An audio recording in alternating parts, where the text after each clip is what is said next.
नमस्कार दोस्तों, welcome back. आप देख रहे हैं कॉफी विद सुमित जैन।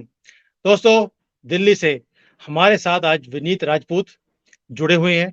ये एक सोशल एक्टिविस्ट हैं, हिंदू सनातन धर्म के प्रचारक हैं।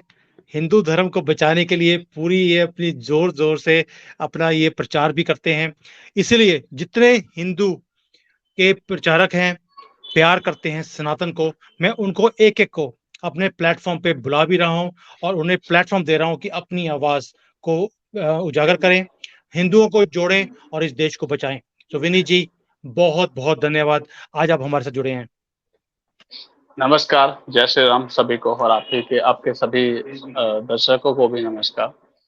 थैंक यू मैं जी, थैंक यू। जस्ट जी, बताइए, बताइए, बोलिए।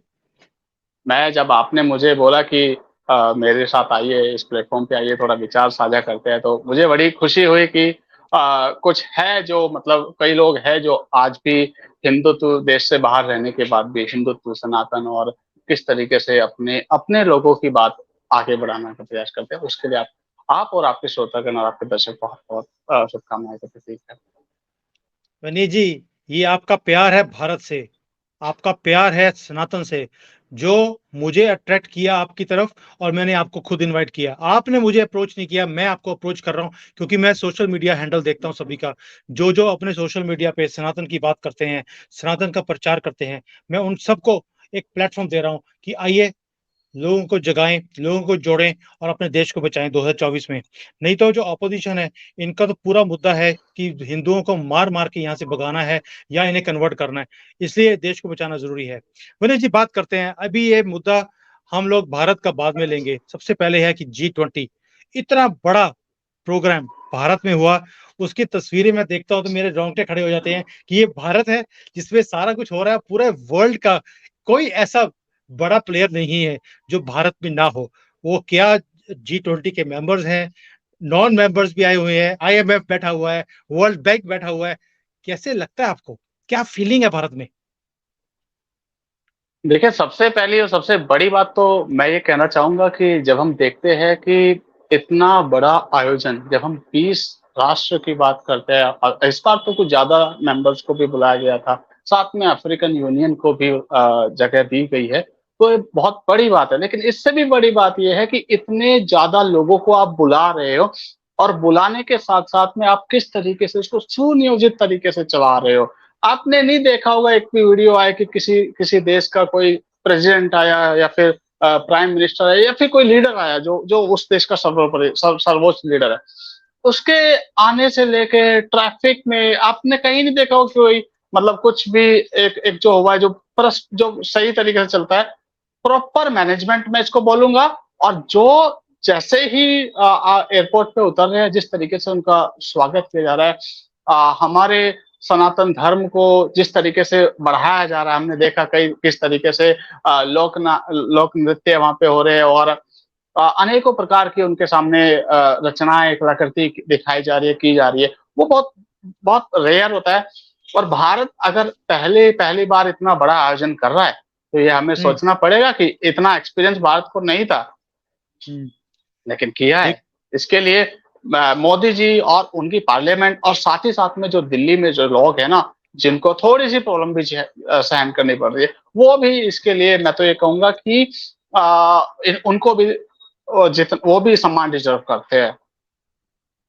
बिल्कुल सही कह रहे हो। सभी लोग इसके जो है ना देखो भागीदारी तो सबकी है। ये देश में एक चीज़ हो रही है और सबको साथ में मिलकर इसको सपोर्ट भी किया है लोगों ने और तभी ये सक्सेस भी हो रहा है। लेकिन विनीत जी, एक अजूबा हुआ आज। जी20 की डेलीगेशन हुई, हमने अपना एक डिक्लेरेशन फॉर्म रखा वहाँ पर और सबने साइन भी कर दिया। ये कैसे हो गया ये मैजिक? ये मोदी जी ने कौन-सी छड़ी चला दी है? आज तक कभी हुआ नहीं ऐसा। और आपको मैं ये भी बात याद दिलाना चाहूँगा जब आप इसी पे बात कर रहे हैं रशिया एक बड़ी पावर है अपने आप में। लग रहा था कि अगर उसका नाम आया तो शायद ये डिक्लेरेशन कंप्लीट ना हो पाए। लेकिन हमने देखा कि उसका नाम ही नहीं आने दिया।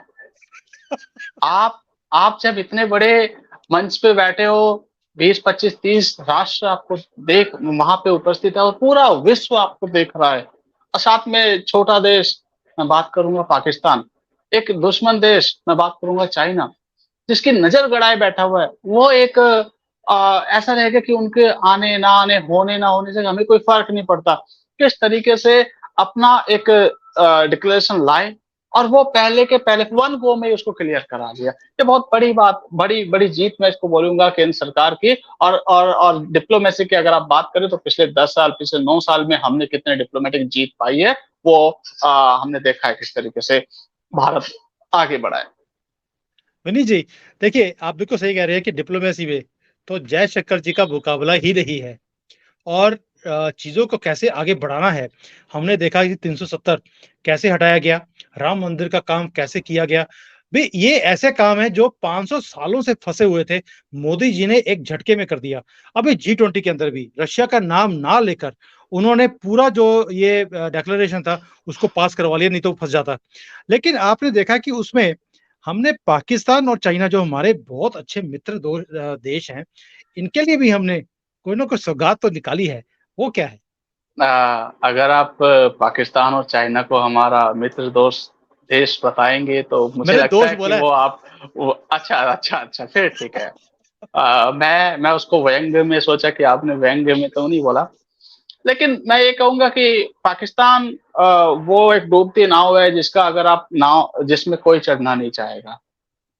अगर आप देखोगे चढ़ना भी चाहेगा तो चढ़ने के बाद चीन का क्या हाल हो रहा है।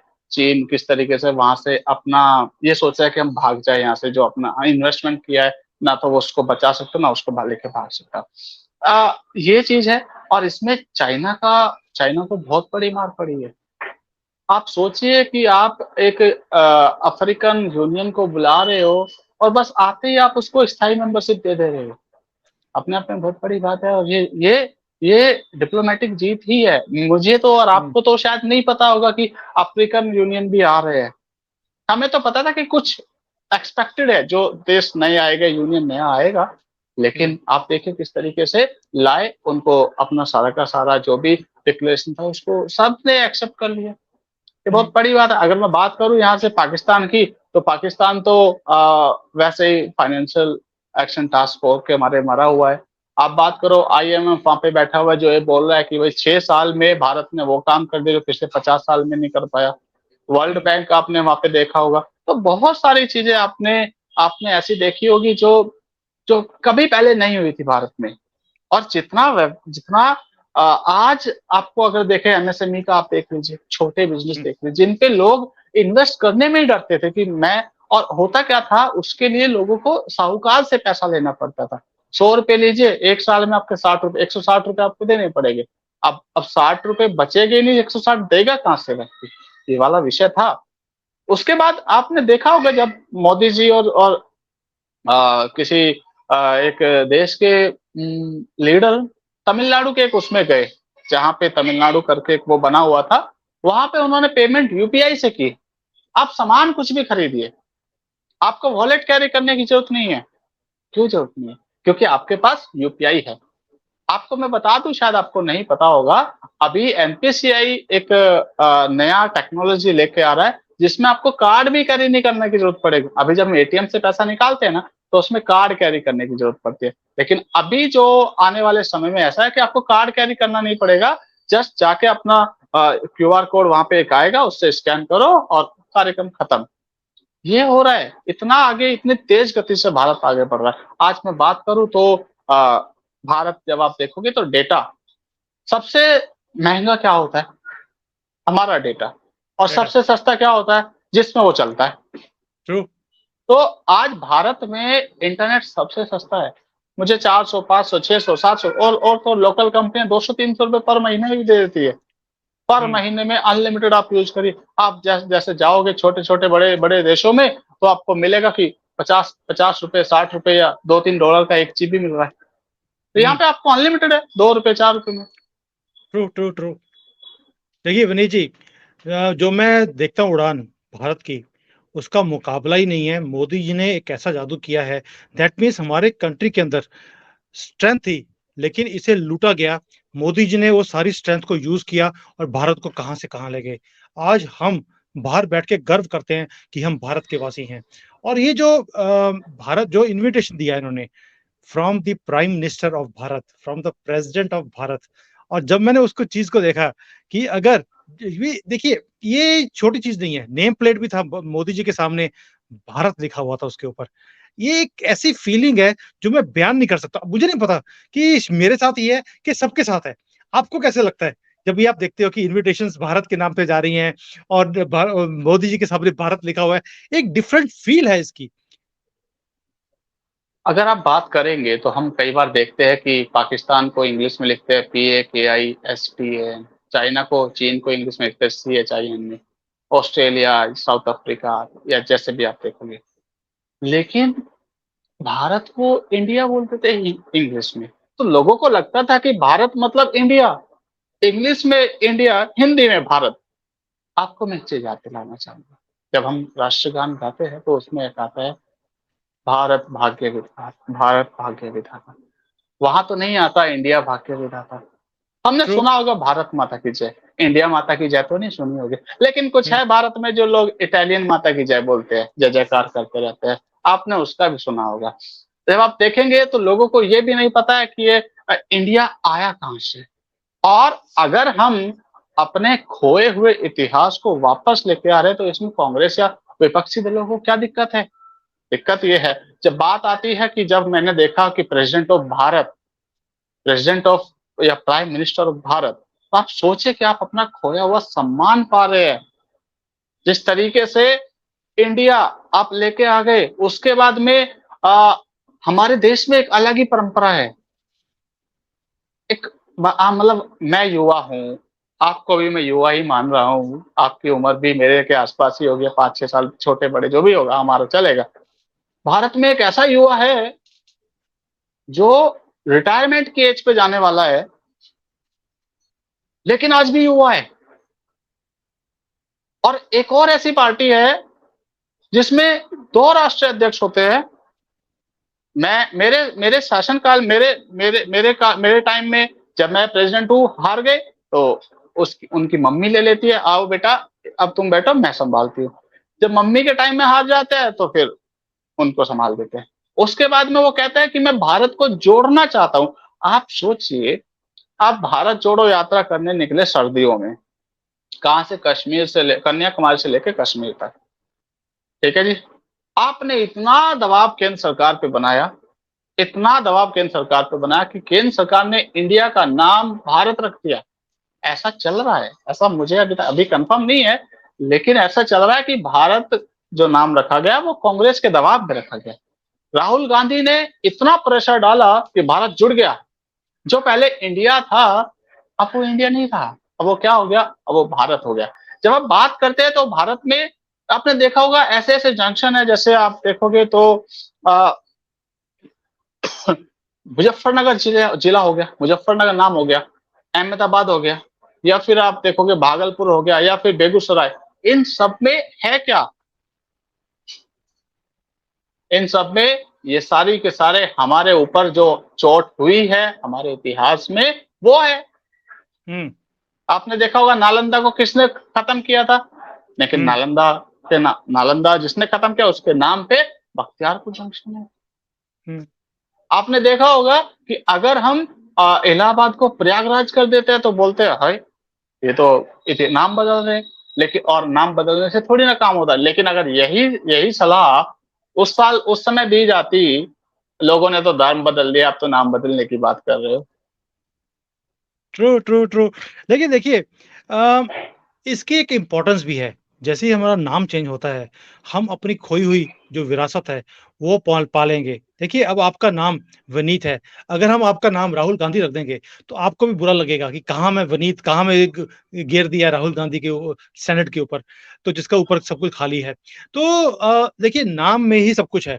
वो ठीक है, सोनिया गांधी को समझ नहीं आएगी, जो जो पहले आपको पता ही है क्या नाम था और कैसे उसके धंधे थे। नहीं नहीं, उसके बाद मुझे नहीं पता नाम क्या था हाँ, उनका। नाम नहीं तो था। आप अगर तो बता दे तो ज्यादा अच्छा तो रहेगा। अब उन्होंने नाम चेंज कर लिया, तो उन्हें तकलीफ नहीं है। लेकिन अब देखिए, उन्होंने नाम चेंज किया, हम अपना नाम चेंज नहीं कर रहे, हम अपने ओरिजिनल नाम के ऊपर जा रहे हैं। हमारा नाम पहले किसी और ने चेंज कर दिया था। We are taking back our name. तो इसकी एक इम्पोर्टेंस है, जो शायद एंटी हिंदू वालों को समझ नहीं आएगी। अब एंटी हिंदू की बात कर ही रहे हैं, तो आपने देखा कि आजकल एक लहर चली हुई है, हिंदुओं को गाली निकालो। अभी अरुंधति रॉय बड़ी पढ़ी-लिखी जर्मनी में बैठी हुई हैं और उन्होंने भी एक स्टेटमेंट दे दिया। हमने ए राजा को सुना कि कैसी-कैसी घटिया बातें वो बोल रहे हैं, या स्टालिन को सुना।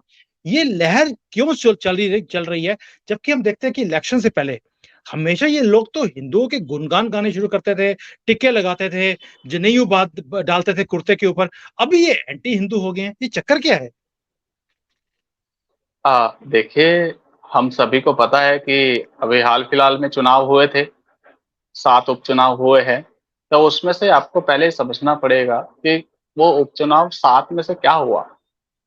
7 में से 3 सीटें भाजपा जीत गई, 4 सीटें इंडिया अलायंस जीता। उनमें से जो 4 सीटें थी, उनमें 2 में इंडिया अलायंस आमने-सामने थी। बाकी 2 में बीजेपी आमने-सामने थी और फिर 3 सीटें बीजेपी जीत गई। आप ये सोचो कि ये कह रहे हैं कि भैया हम राज्य में सबसे लड़ेंगे, लेकिन केंद्र सरकार में मोदी जी से लड़ेंगे। एक बात है। जब आप बात करते हो हिंदू, या आप बात करते हो कि किस तरीके से ये लोग, या अब मैं बात करूँ डेंगू, मलेरिया या कुष्ठ रोग, मैं किसी पार्टी की यहाँ बात नहीं कर रहा हूँ, लेकिन अगर आप देखोगे कि डेंगू, मलेरिया, कुष्ठ रोग के लोग आके बोलते हैं कि भाई सनातन को खत्म कर देना चाहिए। तो ये उससे भी ज़्यादा सोचने का विषय ये है कि लोगों ने उनको वोट दिया, उनको सर पे बैठाया और वो क्या बात कर रहे हैं कि उसको खत्म कर दो। इंदिरा गांधी जी का आपने अभी कभी सुना होगा, तो इंदिरा गांधी जी ये कहती थी कि देश में या भारत में अगर आपको राज करना है तो आपको हिंदुओं को साथ लेके चलना पड़ेगा। ये इंदिरा गांधी जी कहती थी। लेकिन इंदिरा गांधी जी चली गई, कहाँ गई वो मुझे नहीं पता है, लेकिन चली गई। अब बात ये आती है कि हिंदुओं को गाली देने से क्या होता है।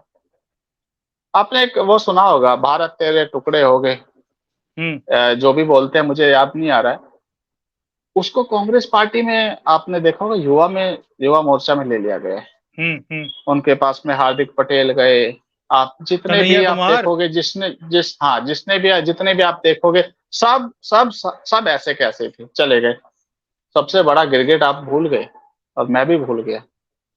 दिल्ली में गिरगिट बैठा है मेयर, दिल्ली का मेयर अरविंद केजरीवाल। हम उसको कुछ और नाम से बोलते हैं, लेकिन मैं यहाँ पे नहीं बोलूंगा क्योंकि मुझे याद नहीं आ रहा है अभी वो। हुँ, हुँ। आप अगर बात करेंगे हिंदुओं को गाली दो आगे बढ़ोगे, तो ये एक होड़ लग गई है।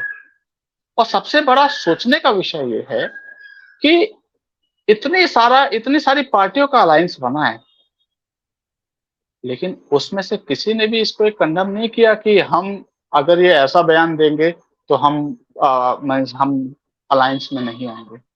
हिंदू हितैषी बयान आप नहीं आ रहे हैं, हिंदुओं के अगेंस्ट में बयान आ रहे हैं।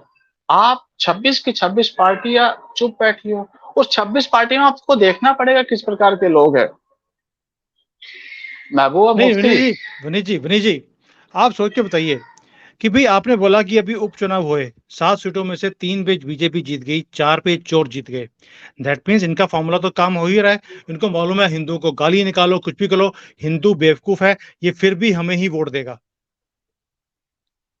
नहीं, हिंदू कभी बेवकूफ नहीं था, ना है, ना रहेगा। हिंदू ने इस देश पे राज किया है, आगे भी करेगा और आज भी कर रहा है, वो आपको भी पता है।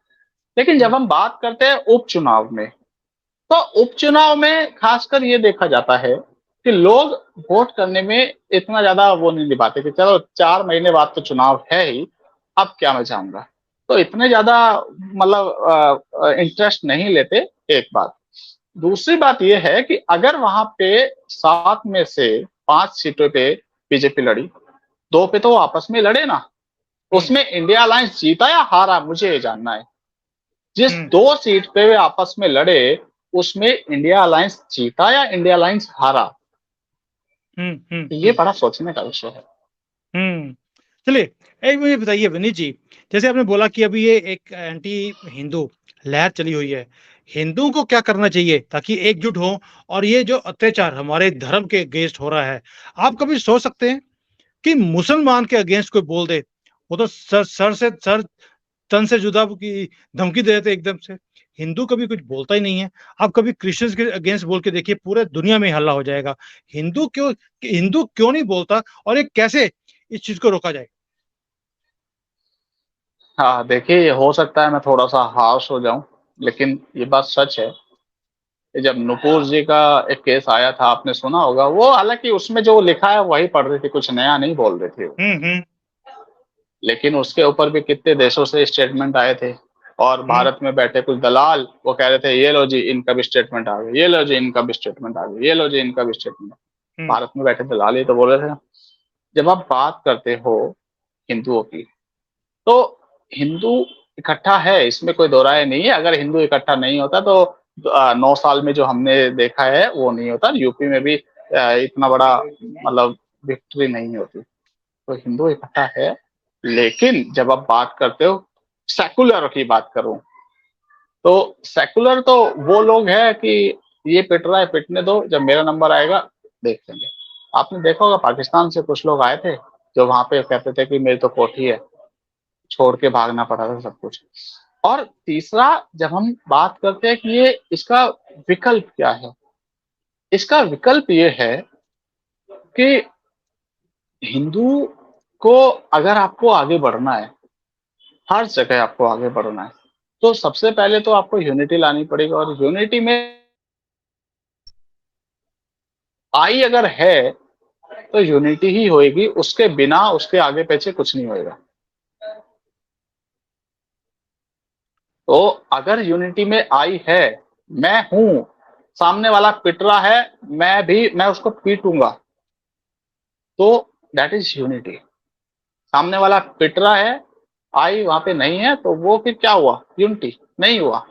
तो सबसे बड़ी बात तो ये है कि जो मेरे धर्म पे, मेरे मेरे लोगों पे हमला करेगा वो मेरा दुश्मन है। ये हमें सोचने का विषय है। और इसका एक ही मीन्स अगर आप देखोगे कि इसका तोड़ क्या है, इसका इलाज यही है कि हमें ज्यादा से ज्यादा लोगों तक अपनी बातें पहुंचानी है। किस तरीके से हिंदू सेंटिमेंट्स हमारे हर्ट होते हैं, उस पे हम लोग नहीं बोल पाते। ये आपने देखा होगा, कुछ लोग, मेरे कई सारे लोग इस पे, हमारे कई सारे दोस्त इस पे अच्छे से काम कर रहे हैं, और वो अच्छी सी आवाज उठाते हैं जब हिंदू सेंटिमेंट हर्ट होते हैं ये तो, और फिर लोगों से माफी भी मंगवाते हैं। हम्म। हम्म। इसके लिए आपने सुना होगा कि सत्ता हमारी है, लेकिन सत्ता में बैठे हुए लोग, या अगर आप चाहोगे आगे सिस्टम होनी चाहिए, तो हमें ये भी हम्म। अभी जरूरत चेंज करने की जरूरत पड़ेगी। और आपने एक चीज और देखी होगी, अब तक हमें क्या पढ़ाया गया? अकबर महान। हम्म। अकबर महान था क्या? जिसको बीरबल रोज दिन में 4 बार फुद्दू बनाता था, वो महान था हम्म। क्या? हम्म। उसके बाद में युद्ध की बात नहीं करूंगा, युद्ध तो उसने लड़े नहीं लड़े वो हमें हमें पता है, आपको भी पता है। हम्म। लेकिन जब आप बात करते हैं तो हिंदुओं के ऊपर हो रहे अत्याचार के लिए जिम्मेदार भी हिंदू ही है, क्योंकि वो हम्म। जाति में बटा हुआ है। और वो जाति में मेरे और आपके कहने से नहीं बटा है। वो जब संविधान कॉपी पेस्ट किया गया, संविधान लिखा गया, संविधान लाया गया, उसमें कुछ फायदे हुए, कुछ नुकसान हुए। तो हम्म। जिनको फायदे हुए वो फायदा ही लेते गए, जो हम्म। नुकसान होता गया वो नुकसान भी होता गया। और जब हम बात करते हैं जाति में लोग बटे हुए हैं, तो जाति में लोग इसलिए बटे हुए हैं क्योंकि आरक्षण मिला हुआ है। आप हम्म। मुझे बताइए, दो लोग हैं, दो बच्चे हैं, बहुत अच्छे मित्र हैं, दोनों के सेम मार्क्स है, लेकिन जाति का फर्क है। हम्म। एक का सिलेक्शन हो जाता है, एक रह जाता है। अब मुझे बताइए, जिसका नहीं रहा उसमें जाति का नहीं आएगा क्या? मुझे लगता है हम्म। उसमें आएगा। उसके जिम्मेदार कौन है? उसके लिए जिम्मेदार वही है जिसने वो सिस्टम चलाया था। ट्रू तो ट्रू क्या ट्रू। उसके मन में नहीं आएगा? क्या उसके मन में नहीं आएगा कि देखिए, जाति? जो ये सिस्टम्स बनाए हुए हैं, ये तो हमें मालूम है, ये गंदी फैमिली जो है, इन्होंने सारा गंद डाला हमारे कंट्री में, तभी मैं इनको गंदी फैमिली बोलता हूँ। और इन्होंने 75 साल में सिर्फ गंद डाला हमारे देश के अंदर, मैं समझता हूँ। लेकिन आज का जो मुद्दा है वो ये है कि एक तरफ तो मोदी जी हैं, जो भारत की बात करते हैं, हर जगह पर सनातन की बात करते हैं, उन्हें समझाते हैं कि सनातन कितना महान एक हमारी सभ्यता थी, जिसे आप ही लोगों ने, जैसे अब ये वेस्ट के लोग सारे आए हुए हैं, कि आपके लोगों ने आकर, आपके जो यहाँ पे जिन्होंने हमारे ऊपर राज किया, इन्होंने तहस नहस कर दी सब कुछ, और हम उसको वापस लेकर आ रहे हैं। And you are in Bharat, you are not in India any more. और उसी तरफ हम दूसरी तरफ देखते हैं कि हमारे ही देश में जो ये गद्दार बैठे हुए हैं, ये हमारे धर्म को गाली भी निकालते हैं और हमारे ऊपर हँसते भी हैं और हिंदू उफ़ भी नहीं करता। मुझे इसी बात का दुःख होता है, इसलिए मैं आप जैसे सनातन को प्यार करने वाले लोगों को, जो एक इन्फ्लुएंस रखते हैं सोशल मीडिया के ऊपर, मैं उन्हें इनवाइट कर रहा हूँ कि आप इस वॉइस को, अपनी वॉइस को आप बढ़ाइए, आप शेयर कीजिए, लोगों को जोड़िए, उन्हें उजागर कीजिए, उन्हें बताइए कि वो क्या उनको करना चाहिए ताकि ये जो लोग हैं, जो हमारे देश के खिलाफ, हमारे सनातन के खिलाफ, हमारे धर्म के खिलाफ, हमारे देवी-देवताओं के खिलाफ बोलते हैं, इनका सर भी हम अगर सर तन से जुदा भी करना पड़े, तो पीछे हटना नहीं चाहिए। मैं चाइना में रहता हूँ, यहाँ पर अगर कोई आदमी चाइना के खिलाफ बोल दे, उसका सर ये उसी वक़्त हैंग कर देते हैं, they don't let him live one more day. तो ये चीज़ है इसलिए पूरी दुनिया में आपने देखा होगा कि जो मुस्लिम कंट्रीज़ हैं, भारत में नुपुर शर्मा ने एक स्टेटमेंट दे दी और सारा मुसलमान वर्ल्ड उसके अगेंस्ट हो गया। यहाँ तो मुसलमानों को ना टोपी डालने की इजाज़त है, ना वो दाढ़ी रख सकता है और अगर उसने टोपी डाली है तो बस में उसको ट्रैवल करने की परमिशन नहीं है। ना वो ट्रेन में चढ़ सकता है, ना वो प्लेन में चढ़ सकता है और जो मस्जिदें थी यहाँ पर, वो तोड़कर पब्लिक टॉयलेट बना दिया उनको कि तुम्हारी यही मस्जिद की यही औकात है हमारे देश में। तो ये मुस्लिम वर्ल्ड कोई बोलता भी नहीं है, उफ़ भी नहीं करता। क्यों? क्योंकि उन्हें मालूम है ये सुनने वाले नहीं है। अगर किसी ने बोला उस कंट्री के प्रेज़िडेंट को भी ये गोली मार देंगे जाकर। तो ये चीज़ है जो शायद मुझे लगता है हमारी सरकार को एक स्ट्रॉन्ग स्टेप लेना पड़ेगा। अगर मुसलमान ने कुछ किया है, वो वैसे हर रोज़ बकवास करता है, आप कुछ बोलते नहीं हो। लेकिन नुपुर शर्मा ने कुछ बोल दिया, मैंने कुछ बोल दिया, तो हमारे ऊपर उसी वक़्त सुप्रीम कोर्ट भी और हाई कोर्ट भी सुओ मोटो नोटिस ले लेगा। इस चीज़ों को कैसे चेंज करना है, ये हमें और आपको इकट्ठे मिलके अपनी आवाज़ उठानी पड़ेगी। भारत की सरकार तक ये आवाज़ पहुँचाने की बहुत ज़्यादा ज़रूरत है। इसीलिए आप जैसे लोगों को जुड़ना बहुत आवश्यक है। सो विनय जी, आई होप कि आप ये चीज़ों को ऊपर तक पहुँचाएँगे, मैं भी पहुँचा रहा हूँ। आपकी वॉइस मैं पहुँचाऊँगा, आप मेरी वॉइस को ऊपर पहुँचाइए, लोगों को जोड़िए और ये जो परिवर्तन है, जैसे चाइना में मैं देखता हूँ, यहाँ पे मुसलमान उफ़ नहीं करता अभी, उसे पता है ऊपर से दाढ़ी कट जाएगी और नीचे से कुछ और कट जाएगा और यही इलाज है। इन लोगों का यही इलाज है और कोई इलाज भी नहीं है। क्योंकि पागलपंती का इलाज एक ही है जब एक कुत्ता पागल हो जाता है, उसे गोली मारनी पड़ती है और कोई इलाज नहीं होता है। तो विनीत जी देखो सुमित जी, मैं बस एक ही बात यहाँ पे बोलना चाहूँगा क्लोजिंग रिमार्क अगर आप बात करते हैं तो जब आप बात करते हैं तो किस तरीके से कि इन सारे लोगों ने इकट्ठा होके मीन्स नुपुर शर्मा के अगेंस्ट में या जो भी अगर उसके अगेंस्ट में बोलता है एंटी मुस्लिम होता है तो उसके अगेंस्ट में आपको पता है क्या होता है। आपने बताया कि चाइना में क्या होता है, किस प्रकार से होता है। चाइना के लोग, जिस समुदाय के लोग वहाँ पे अगर मैं बात करूँ उसमें है, मेजॉरिटी में है, वो कभी इस चीज़ का विरोध नहीं करते होंगे कि केंद्र सरकार ने, वहाँ की सरकार ने ऐसा क्यों कर दिया। आप समझ रहे हैं मेरी बात को? हुँ, भारत में ऐसे दलाल बैठे हुए हैं, केंद्र सरकार कुछ भी लेके आएगी, तुरंत उसके अपोज़ करेंगे। सीए, एनआरसी कुछ भी लेके आए, यूसीसी, इनको भारत में चाहिए होता है कि भैया हम इस्लाम फॉलो करेंगे, हम वो वाला कानून टीएमटी शरिया फॉलो करेंगे। लेकिन जब उस शरिया में आपको लिखा हुआ है कि भाई आप ये वाला काम, ये वाला मीन्स अपराध करोगे तो इसमें आपका हाथ काट दिया जाएगा, गला काट दिया जाएगा, पाँव, तब इनको नहीं चाहिए होता है भैया इंडियन कानून, आईपीसी, सीआरपीसी दे दो हमें। तो ये चीज़ हमें सोचने की ज़रूरत है कि किस प्रकार से हमारे लोगों को ये लोग एक-एक करके साइडलाइन करते जा रहे हैं और अपने लोगों को आगे बढ़ाते जा रहे हैं। मैं बस इतना ही कहूँगा, बाकी मैं ये ज़रूर कहूँगा सुमित जी, बहुत अच्छा लगा आपके साथ जुड़ के, आपका एनर्जी लेवल देख के, साथ में पेशेंस लेवल भी बहुत है। मैंने देखा किस तरीके से आप वेट कर रहे थे, जब मैं थोड़ा-सा मुझे डिले हुआ उसके लिए मैं माफ़ी भी चाहूँगा। लेकिन मैं राइट, ये राइट। ज़रूर कहूँगा कि काफ़ी सारे लोग आपसे जुड़ेंगे, ये मैं मेरा वायदा है आपका। मैं बस आपसे एक रिक्वेस्ट करना चाह रहा हूँ। अभी मैं इस संडे, परसों मैं मेरा यूट्यूब चैनल लॉन्च कर रहा हूँ। सो मुझे मेरे उस यूट्यूब चैनल पे आपसे जो भी हेल्प चाहिए होगी, हम ऐसे डिस्कस कर लिया करेंगे कभी अगर ज़रूरत पड़ी तो। कोई इश्यू नहीं, तो कोई इश्यू मुझे नहीं। हाँ, डन। तो बाकी भारत माता की जय और नमस्कार, मिलेंगे फिर कभी। जय श्री राम। भारत माता की जय, वंदे मातरम, जय हिंद। वंदे मातरम, जय हिंद। जय हिंद।